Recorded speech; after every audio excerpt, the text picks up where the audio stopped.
Hi, friend. Welcome back to the show. This is my first Walk With Me episode of the year, and the timing of this just feels right. Honestly, I was going to push it and record one for you a little sooner, but it just wasn't the right time. But now is the right time.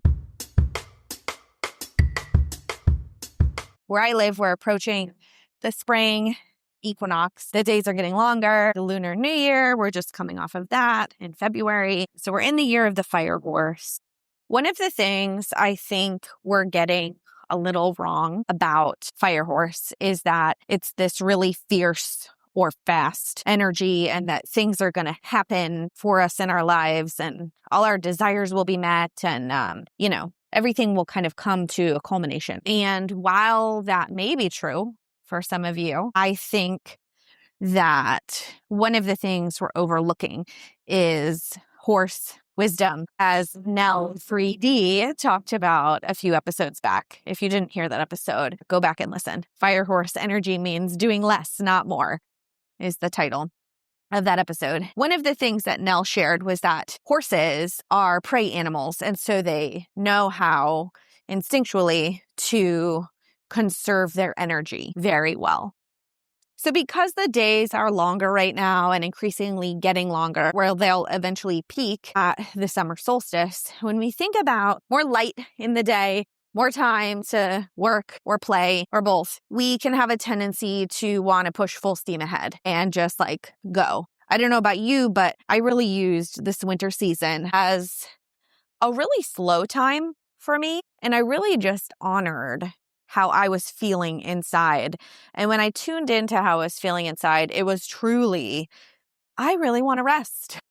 I really want to read less books and take less walks and just do less. I want to kind of hibernate, essentially. And so the month of February was really fun for me because I felt like I was emerging from this kind of cocoon, which I've done many times before. And that's always a really fun thing, to look down and see your shiny new wings and kind of flutter all over and pollinate and, all the fun stuff. And interestingly enough, personally, when I'm reflecting over my year, and a new practice that I've incorporated into my life, which is called the 13 Sacred Nights. And it starts on Christmas Eve. So on Christmas Eve, 2025, I started this practice, and I can link it down below so you can see if you're interested in learning more. A couple of my friends did it too, and I know they loved it. You pull a card for each month in the upcoming year.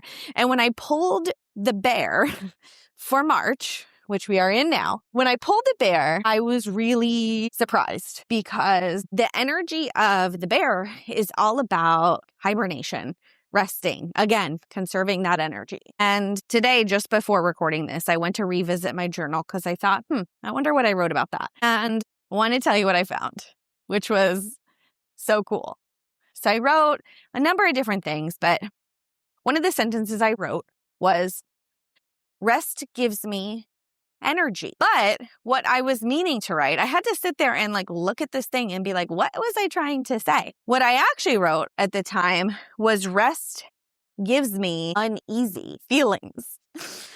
But the word uneasy, when I went back to read it, read as energy. Rest gives me energy. So the invitation for you right now is, when you think about resting, when you think about rest, what feelings come up for you? How is your relationship with rest? And I know that your month, this March, March 2026, if you're listening to this as it's being recorded and aired, your month might be a very full steam ahead month, and that's great. But the invitation here is to decide what kind of relationship you do have with rest. Because if you are in a full steam ahead season, then there will come a season that does call for rest.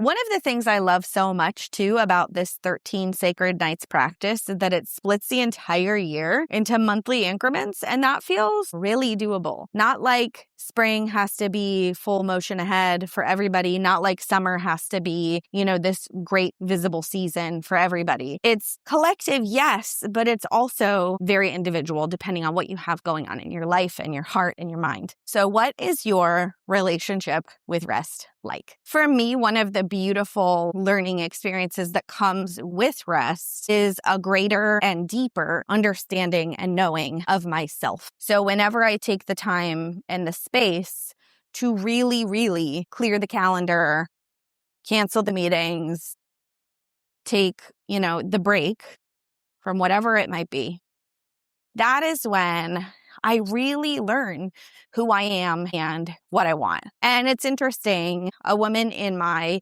yoga class last week, I'm actually going to have her on the podcast soon. I'm so excited to introduce you guys to her. Her name is Debbie. I can't wait to introduce you guys to Debbie. Debbie said to me, a lot of people don't go inside. These are my words, not hers. I'm probably not quoting her exactly. But essentially she said, a lot of people don't go inside because think about how much courage it takes to really meet yourself in all the places you've been hiding, withholding, and ashamed of. Think about how much brave and bold action is required to do that, or inaction, right? We're talking about rest. So while it may look like nothing's going on or nothing's happening on the outside, rest gives us an opportunity to really feel into our inner world. Come on, bud. I brought my dog with me today. And this is like walk with me, not sniff with me. I'm always like, Bodhi, this is a walk, not a sniff. You got to keep up or else you don't get to come with us on these journeys. These journeys are seriously some of my favorite. I love just getting to the heart of the matter. And I really, really attempt to do that on all my interviews as well. But these conversations feel a little more sacred and intimate. And I usually send out some form of, I wouldn't even call it a newsletter. I would call it more like a journal entry each Wednesday. And if you're not on the list for that, it's basically a variation of these conversations. So if you're not on my email list yet, you can head to raisingwildhearts.com and it says Become an Insider up in the top right corner. And there's a couple other places you can get on my list and a couple other free offerings that you can decide if they speak to you. And then you can be in my ecosystem and we can chat usually every Wednesday. But there are seasons where I do, yes, take a break and take a rest from writing emails. So yeah, let's be inbox friends. Okay, back to rest. I don't know if you guys have kids who are like this, but sometimes when my kids are really tired, like overtired, they have this like silly, kooky burst of energy. And I'm like, oh my God, you guys are so tired. But it's counterintuitive, right? Because you think, oh, they're not tired. Look at how energetic they are. They're bouncing off the walls. They're cracking up. They're having a good old time. But I know mama's instinct, right?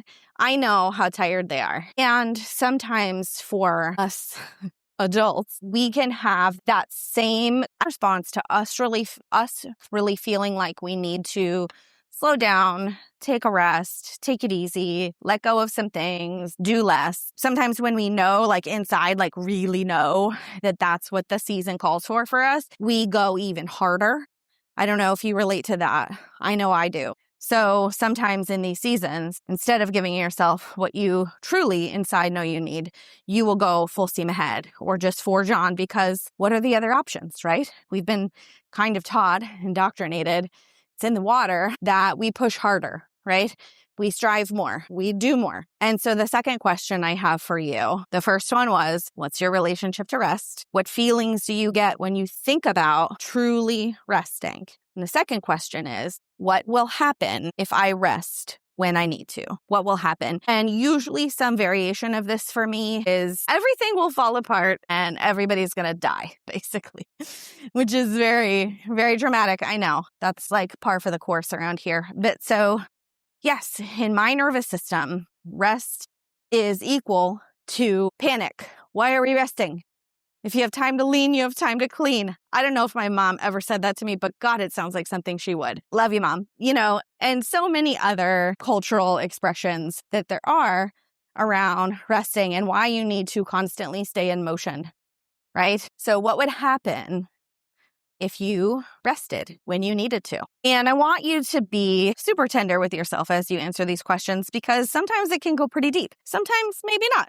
But sometimes you're going to kind of drum up something that feels a little uncomfortable. And my third question is, how willing are you to sit with discomfort? How willing are you to be uncomfortable? There is magic that lies on the other side of your discomfort. There is magic when we allow ourselves to sit with hard, uncomfortable feelings, and then, of course, come out of those. But it takes, I think, 90 seconds. I forget the biology on it, but 90 seconds to feel a feeling. I think the ideal outcome for me is to remember that rest truly does bring energy, even though that was not my original intention in writing that sentence in my journal.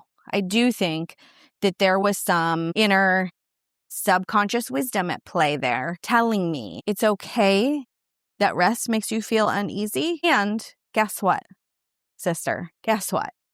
Rest can allow more energy, more blessings into your life. So that is what I will be leaning into right now, at least for the time being. And I'd love to know what aha moments you come up with as you start to look at your relationship with rest and what feelings it brings up for you, and perhaps what rest meant in your household growing up, and how you can shift that relationship if it's not one that you feel like is really healthy. Because let me tell you something, the people we want to serve, our families, our communities, they will not be served by somebody who is burned out, exhausted, stressed out, and completely depleted. The people you serve, whether that's your loved ones or not, are going to benefit when you yourself are taken care of.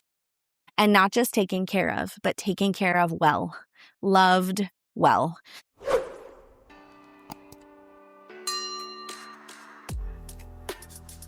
Thanks so much for hanging out today. I loved this conversation so much. If you couldn't already tell, around here, we're skipping the small talk and going straight into the heart of the matter. I can't wait to talk to you in the next episode. Until then, follow along on YouTube or your favorite podcast player. And if this conversation sparked something in your heart, share it with a friend right now. Sharing the love is how we get the message out to more people. And as you know, the ripple effect is real. I will talk to you in the next episode, but until then, go love someone well.